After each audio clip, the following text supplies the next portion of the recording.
الحمدللہ رب العالمین والعاقبۃ للمتقین وصلی اللہ تعالی علی خیر خلق بنور عرشی وحضرت فرشی وسندنا وشفینا مولانا محمد وعلی اصحابہ اجمعین اما بعد فاعوذ باللہ من الشیطان الرجیم بسم اللہ الرحمن الرحیم۔ محترم معزز ناظرین اکرام، السلام علیکم۔ میں کوثر چشتی مدد خدمت سے آپ کی خدمت میں حاضر ہوں۔ ناظرین اکرام، رمضان مبارک کے مقدس مہینے کا دوسرا اشرا ختم ہونے والا ہے۔ ناظرین کرام، اس مقدس مہینے میں اللہ کی رحمتوں اور برکتوں کے علاوہ بہت سے ایسے اہم ترین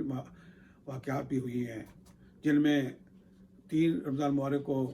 ام المومنین حضرت خدیجہ الکبریٰ رضی اللہ تعالیٰ عنہا کا یوم وصال ہے۔ 15 رمضان مبارک کو حضرت امام حسن مجتبیٰ رضی اللہ عنہ کا یوم ولادت ہے۔ 17 رمضان مبارک کو ام المومنین حضرت عائشہ صدیقہ رضی اللہ عنہا کا یوم وصال ہے، اور 17 رمضان مبارک کو ہی حق و باطل کا پہلا معرکہ یعنی جنگ بدر ہوا۔ 21 رمضان مبارک کو مولا کائنات حضرت علی کرم اللہ وجہہ کا یوم شہادت ہے، اور اس مہینے کی 27ویں شب، جسے لیلۃ القدر کہتے ہیں، اس رات کو قرآن مقدس لوح محفوظ سے آسمان دنیا پر نازل ہوا۔ ناظرین کرام، آج کا میرا موضوع سخن حضرت علی کرم اللہ وجہ الکریم کے متعلق ہے۔ حضرت علی کرم اللہ وجہ کی ذات ہمارے لیے شمع ہدایت ہے، اور آپ شہنشاہ ولایت اور جو ہے خلیفہ اسلام کے چوتھے خلیفہ ہیں۔ آپ کی پیدائش کے متعلق میں عرض کرنا چاہتا ہوں کہ جب آپ کی پیدائش ہوئی تو آپ نے پیدائش کے بعد عموماً بچے آنکھیں کھولتے ہیں، روتے ہیں، لیکن آپ نے اپنی آنکھیں نہیں کھولی، اور گھر والے جب دیکھا کافی دیر آپ کی آنکھیں نہیں کھلی تو آپ لوگ گھر والے پریشان ہو گئے کہ معلوم نہیں کیا بات ہے، بچوں کو کیا مسئلہ ہے۔ تو لیکن ان کو یہ نہیں معلوم تھا کہ یہ بچہ کوئی عام بچہ نہیں ہے، یہ بچہ اس کی آنکھیں نہ کھولنے کی بہت بڑی حکمت ہے کہ وہ دنیا کو دیکھنا نہیں چاہتے۔ ان کو انتظار ہے اس رخ انور کا جو کہ وجہ تخلیق کائنات ہے۔ لہٰذا جیسے ہی حضور اکرم صلی اللہ علیہ وسلم تشریف لائے تو آپ نے فوراً آنکھیں کھولی، اور آپ نے سب سے پہلے جو آپ نے چہرہ دیکھا وہ رخ انور تھا حضور اکرم صلی اللہ علیہ وسلم کا۔ اس کے بعد حضور اکرم صلی اللہ علیہ وسلم نے اپنی زبان مبارک آپ کے منہ میں ڈالی، اور اس طرح سے آپ نے نطق رسول کو چوسا۔ اندازہ کر سکتے ہیں کہ جس بچے نے پیدا ہوتے ہی حضور اکرم صلی اللہ علیہ وسلم کی زبان چکھی ہو اور زبان چوسی ہو تو اس کا کیا مقام ہوگا، اور اس کا کیا درجہ ہوگا، اور اس کا مقام ہوگا۔ حضرت علی کرم اللہ وجہہ کو یہ بھی سعادت حاصل ہے کہ آپ کو بچپن ہی میں حضور اکرم صلی اللہ علیہ وسلم نے اپنی سرپرستی بھی لے لیا، اور آپ کی پرورش حضور اکرم صلی اللہ علیہ وسلم نے خود کی، اور لہذا ہر وقت آپ کے ساتھ رہتے تھے، اور آپ کے ہم وقت ہمیں آپ کی صحبت میں رہتے تھے حضور اکرم صلی اللہ علیہ وسلم کی۔ تو لہذا اس طرح سے آپ کی پرورش ہوئی، اور اس کے بعد جب آپ جوان ہوئے تو یہ بھی آپ کو سعادت حاصل ہوئی کہ آپ کی شادی جو ہے وہ حضور اکرم صلی اللہ علیہ وسلم کی پیاری بیٹی خاتون جنت حضرت فاطمہ الزہرا رضی اللہ عنہا کے ساتھ ہوئی۔ حضرات گرامی، میں سب سے پہلے حضور اکرم صلی اللہ علیہ وسلم کے وہ ارشادات پیش کرنا چاہتا ہوں جو کہ آپ نے حضرت علی کی رضی اللہ عنہ کے متعلق ارشاد فرمائے، اور جس سے پتہ چلتا ہے کہ آپ کی نسبت کیا تھی، تعلق کیا تھا، اور آپ کو کس قدر محبت تھی حضرت علی کرم اللہ وجہہ سے۔ حضور اکرم کا فرمان ہے، انا مدینۃ العلم علی بابھا، یعنی میں علم کا شہر ہوں اور علی اس کے دروازے ہیں۔ دوسرا ارشاد پاک ہے، من کنت مولا فعلی المولا ہو، علم وال من والا و آذا من آذا ہو۔ من کنت مولا فعلی المولا، علامہ وال من والا، علامہ آذا و آذا ہو من آذا ہو۔ اے اللہ، دوست رکھ اس کو جو علی کا دوست ہے، دشمن رکھ اس کو جو علی کا دشمن ہے۔ اس کے بعد حضور اکرم صلی اللہ علیہ وسلم کا ارشاد ہے، علی منی وانا منہ وہو ولی کل مومن من بعدی۔ علی مجھ سے ہے اور میں علی سے ہوں، اور میرے بعد تمام مومنوں کا علی مولا ہے۔ ناظرین کرام، حضرت علی کرم الوجہ کریم نے ہمیشہ نبی اکرم صلی اللہ علیہ وسلم کا ساتھ دیا، ساتھ رہے، اور آپ ہر معرکہ میں، ہر جنگ میں، ہر غزوہ میں آپ شامل رہے، اور آپ کی شجاعت کے جو کارنامے ہیں وہ اس قدر ہے کہ ان کا بیان کرنا مشکل ہے۔ میں کچھ آپ کی خدمت پیش کرتا ہوں۔ جنگ عذاب میں عرب کا بہت بڑا مشہور پہلوان تھا جس کا نام تھا عمرو بن عدود، اور وہ مشہور تھا کہ وہ 1000 پہلوانوں کا مقابلہ کر سکتا ہے۔ آپ نے اس کے ساتھ جنگ کی اور اس کو زیر کر دیا۔ اسی طرح ایک جنگ میں آپ ایک کافر سے لڑ رہے تھے، اور آپ کی لڑائی کے دوران اس کافر کی تلوار ٹوٹ گئی، تو اس کافر نے کہا کہ میں ابھی ہمت نہیں آ رہا، میں آپ سے جنگ کرنا چاہتا ہوں، مجھے تلوار منگوا دے۔ تو آپ نے اپنی تلوار اس کو دے دی اور کہا کہ یہ لو۔ تو اس نے کہا کہ آپ بغیر تلوار کے لڑیں گے؟ آپ کے پاس تو تلوار نہیں ہے۔ آپ نے کہا میں بغیر تلوار کے لڑوں گا، تم لڑو۔ تو جب اس نے یہ دیکھی آپ کی اس بہادری سے اس قدر متاثر ہوا کہ اس نے فوراً ہتھیار پھینک دیا اور کلمہ پڑھ کے مسلمان ہو گیا۔ اسی طرح ایک اور واقعے میں ہے کہ آپ ایک پھر کے ساتھ لڑ رہے تھے جنگ میں، اور آپ نے اس کو زیر کر دیا اور اس کے اوپر بیٹھ گئے، اور جب آپ اس کے اوپر بیٹھ گئے اور اس کا گلا کاٹنے لگے تھے تو اسی وقت اس کافر نے آپ کے منہ پر تھوک دیا۔ جیسے اس نے منہ پر تھوکا تو آپ اٹھ کھڑے ہوئے اور آپ نے اس کو چھوڑ دیا۔ تو وہ سخت حیران ہوا، پریشان ہوا۔ اس نے کہا کہ میں نے تو آپ نے مجھے زیر کر دیا تو میں بڑا شرمندہ تھا، میں سمجھتا تھا کہ میں آپ کے منہ پر تھوکوں گا تو آپ مجھے فوراً قتل کر دیں گے، لیکن آپ نے تو مجھے چھوڑ دیا۔ تو آپ نے کیا خوبصورت جواب دیا، آپ نے فرمایا کہ دیکھ میں تمہارے ساتھ اللہ کے لیے لڑ رہا تھا، اللہ کی راہ میں لڑ رہا تھا اور اللہ کے لیے لڑ رہا تھا۔ جب تم نے میرے منہ پر تھوکا تو یہ بات میری ذات پہ ہو گیا، تو اب میں اگر تمہیں قتل کرتا تو وہ اللہ کے لیے نہیں ہوتا بلکہ مجھے اپنا بدلہ لینے کے لیے میں تمہیں قتل کرتا، لہٰذا میں تمہیں اپنے نفس کے لیے قتل نہیں کرنا چاہتا، لہٰذا اسے چھوڑ دیا۔ آپ کے اس عمل سے بھی وہ اس قدر متاثر ہوا کہ اس نے بھی فوراً کلمہ پڑھ لیا۔ حضرات گرامی، میں نے شروع میں ارشاد رسول پاک صلی اللہ علیہ وسلم پیش کیا ہے جس میں کہا ہے رسول پاک صلی اللہ علیہ وسلم میں کہ انا مدینۃ العلم و علی البابھا۔ تو میں سمجھتا ہوں کہ حضور پاک صلی اللہ علیہ وسلم نے جو یہ بات کی ہے، جو فرمایا ہے، تو جس کے متعلق، جس ذات کے متعلق حضور اکرم صلی اللہ علیہ وسلم فرماتے ہیں کہ میں اگر شہر ہوں تو وہ دروازہ ہے، تو اس کی علم کا کیا اندازہ کیا جا سکتا ہے۔ تو اس میں آپ کی علم اور حکمت کا بیان کرنا بہت مشکل کام ہے، اتنے آپ کی اس علم کی حکمت کا احاطہ کرنا ہمارے بس کی بات نہیں ہے، لیکن میں تو چند باتیں آپ کی خدمت میں عرض کرنا چاہتا ہوں کہ حضرت علی کرم اللہ وجہ نے فرمایا ہے کہ میں سورۃ فاتحہ نہیں، بسم اللہ نہیں، بلکہ بسم اللہ کے با کا جو نقطہ ہے،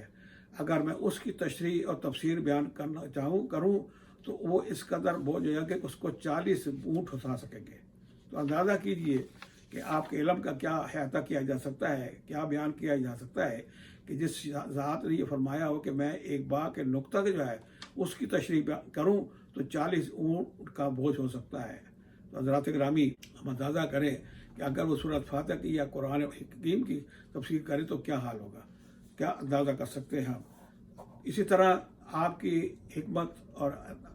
دانائی کا یہ حالانکہ جو جہاں آپ کی سوچ تھی وہاں کوئی نہیں پہنچ سکتا تھا۔ اسی طرح سے ایک دفعہ ایک مقدمہ ایک عورت نے پیش کیا کہ اس نے کہا کہ میرا بچہ جو ہے وہ دوسری عورت نے بدل لیا ہے، یعنی کہ میرا بیٹا ہوا تھا، اس نے میرا بیٹا لے لیا اور اپنی بیٹی مجھے دے دی۔ تو یہ مقدمہ پیش ہوا عدالت میں جب، تو سب نے اس پر سوچا کہ کس طرح سے، کیونکہ دونوں عورتیں دعویٰ کر رہی تھی کہ بیٹا ہمارا ہے، وہ اس نے اپنے اپنے دعوے پہ وہ اڑی تھی اور سمجھتی تھی کہ لیکن اس کا فیصلہ کرنا مشکل ہو گیا کہ کیسے فیصلہ کیا جائے کہ یہ بچہ کون سی عورت کا ہے، کیونکہ یہ معاملہ ایسا تھا کہ کسی طرح سے حل نہیں ہو سکتا تھا۔ تو جب بہت بات بڑھی تو آپ کی خدمت میں یہ مسئلہ پیش کیا گیا۔ مولا کائنات نے جب یہ سارا مسئلہ سنا تو آپ نے فرمایا کہ یہ تو اس کا مسئلہ میں بتاتا ہوں اس کا حل کیا ہے۔ آپ نے فرمایا کہ دونوں عورتوں کا دودھ لے لیں برابر اور ان کو تولیں، اور جس عورت کا دودھ بھاری ہوگا یہ بچہ اس کا ہوگا۔ تو یہی کیا گیا۔ جب دونوں عورتوں کا دودھ لیا گیا اور اس کو برابر تولا گیا تو ایک عورت کا جس کا ایک کا دودھ بھاری تھا، ایک کا تو جو ہے وہ کم تھا، تو آپ نے فرمایا جس عورت کا دودھ بھاری ہے یہ بچہ اس کا ہے۔ تو لوگ سارے پریشان ہو گئے، حیران ہو گئے کہ یہ آپ کے ذہن میں کیسے بات آئی، تو یہ ایسی سوچ کیسی آپ کے ذہن میں آئی؟ تو آپ نے فرمایا کہ تم نے قرآن شریف میں نہیں پڑھا کہ اللہ پاک نے فرمایا ہے کہ عورت ایک مرد کی شہادت ہوتی ہے اور شہادت میں دو عورتوں کی شہادت ایک مرد کے برابر ہوتی ہے۔ تو اس کا مطلب یہ ہوا قرآن کے اس کے فیصلے سے کہ جو مرد ہے وہ حاوی ہے، اس کا درجہ زیادہ ہے، تو لہٰذا اس طرح سے جو بچہ پیدا ہوگا اگر اس کا دودھ بھی عورت کا حاوی ہوگا، بھاری ہوگا، تو لہٰذا اس طرح جو فیصلہ کیا گیا تو لوگ اس مسئلہ اس طرح آپ نے فرمایا اور ایسا حل کیا کہ لوگ حیران اور پریشان ہو گئے۔ تو لہٰذا آپ اندازہ کر سکتے ہیں کہ یہ سوچ حضرت علی کرم اللہ وجہ کی ہو سکتی ہے اور یہاں تک آپ کی دانش پہنچ سکتی ہے، عام آدمی کی بس کی بات نہیں ہے۔ کہ جو ذات ہے وہ ہمیشہ دونوں خلیفے، جو خلیفہ اول حضرت ابوبکر صدیق رضی اللہ عنہ اور حضرت عمر فاروق رضی اللہ عنہ کے بہت قریب تھے، اور آپ ہر مشورے میں ہر موقع پہ آپ کے ساتھ موجود ہوتے تھے، اور اکثر بیشتر ہمیشہ دونوں خلفائے کرام تھے وہ ہمیشہ ان سے حضرت علی کرم اللہ وجہ سے مشورہ لیتے تھے ان سے، اور ان کے مشورے پر چلتے تھے۔ اور بلکہ حضرت عمر رضی اللہ عنہ تو جو محکمہ انصاف تھا وہ مکمل طور پر حضرت علی کرم اللہ وجہ کے حوالے کیا تھا۔ تو حضرت علی کرم اللہ وجہ حضرت عمر فاروق کے زمانے میں تمام جو مقدمے ہوتے تھے اور محکمہ انصاف کا آپ انچارج سے تھے، اور سارے جو ہے مقدمے آپ ڈیل کرتے تھے۔ تو اس طرح اندازہ کیا جاتا ہے کہ آپ کو کتنی قربت تھی خلفائے راشدین سے، دونوں خلفاء سے۔ ناظرین کرام، حضرت علی کرم اللہ وجہ کا دور خلافت جو ہے اندرونی جنگ و جدل میں گزرا، اور آپس میں ڈفرینس بہت ہو گئے تھے، اور خاص کر کے اس زمانے میں خارجیوں نے بہت زور پکڑ لیا تھا، اور خارجیوں نے ایک بہت بڑا فتنہ کریٹ کیا ہوا تھا۔ لہذا وہ خارجیوں کو یہ سمجھتے تھے کہ کچھ بزرگ وہ سمجھتے کہ جن لوگوں کو وہ سمجھتے کہ یہ ہمارے راستے کے بڑے رکاوٹ ہے، جس میں حضرت علی کرم اللہ وجہ اور حضرت امیر معاویہ رضی اللہ عنہ حضرت عمر بن عاص رضی اللہ عنہ، یہ تینوں صحابہ کرام جو تھے یہ خارجی سمجھتے تھے کہ یہ ہمارے لیے بڑی مشکلات پیدا کر رہا ہے ہمارے لیے، اور ہمارے جو ان کا جو فتنہ ہے وہ اس کو بڑھنے نہیں دیتے۔ لہذا انہوں نے یہ پلان بنایا، یہ ارادہ کیا کہ ان تینوں کو قتل کیا جائے، شہید کیا جائے۔ لہذا پلانے کے مطابق ان کو معلوم تھا کہ یہ تینوں بزرگ جو ہیں، تینوں صحابہ کرام ہر روز صبح کو مسجد میں نماز پڑھی جاتے ہیں، لہذا انہوں نے یہ پلان بنایا کہ تینوں جب یہ صبح جائیں تو ان تینوں پر اکٹھا حملہ کیا جائے تاکہ تینوں کو شہید کیا جائے۔ لہذا پلان کے مطابق جو قاتل تھے وہ چھپے ہوئے تھے۔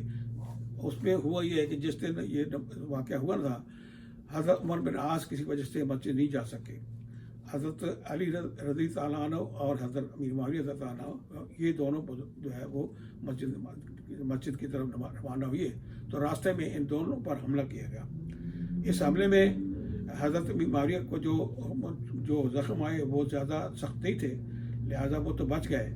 لیکن جو حضرت علی کرم اللہ وجہ کو زخم آئی ہے، اور جو ملزم جو قاتل تھا اس نے سخت ضربے لگائے جو کہ کافی سخت تھے، لہذا